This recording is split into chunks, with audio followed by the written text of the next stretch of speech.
Hello， 大家好，欢迎收看小百科太太。由于最近的天气炎热干燥，导致很多人易生病，再加上天气不断的变化，导致呼吸道出现不适，使得很多人容易出现喉咙痒、咽喉肿痛和咳嗽的症状。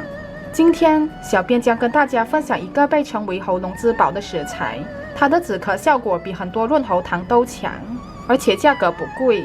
这个食材就是八仙果。为什么它被称为喉咙之宝呢？这是因为它有很好的止咳润喉的功效。八仙果主要效用是止咳化痰，尤其对喉痛很有帮助，味道酸酸甜甜。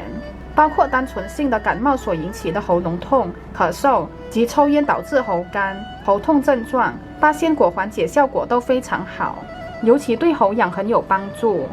很多人以为八仙果是一种水果，其实它并不是水果。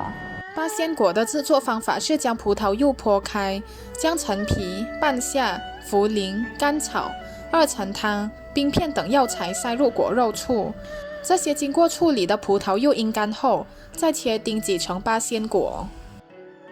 八仙果对喉咙干痒和喉咙痛的患者有不错的缓解效果，但需适量，不可多吃。八仙果有黑色的，也有黄色的。这种黄色的八仙果是偏甘草味的，黑色的则是偏陈皮味的，而且有加入黑糖，所以口感比较甜。这两者的功效差别不大，只是口味的差异而已。那这个八仙果该怎么吃呢？它有两种吃法。八仙果可以直接食用，我们只需将它放在嘴里含一下，等到它稍微软化一点，就可以慢慢咀嚼着吃了。它的做法很简单，我们只需将大约5片八仙果放入杯子中，然后倒入热开水，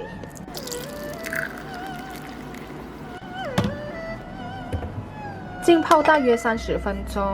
30分钟后就可以拿去饮用了。八仙果泡水喝效果更佳，因为泡水喝更有利于被人体的肠胃吸收。一天1到2杯即可。等到病情改善后就要停止饮用了。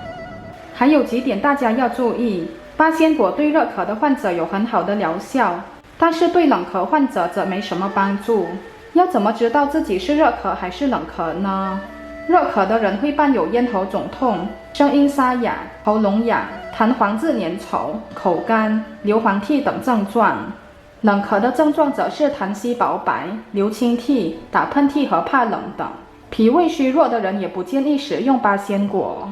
还有，由于八仙果性寒，是由多种药材制作而成的，所以并不适合长期食用。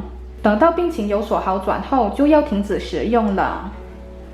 如果大家觉得我的视频对大家有帮助的话，记得按赞还有订阅我哦，也记得按下小铃铛，才能在第一时间收到我的最新视频。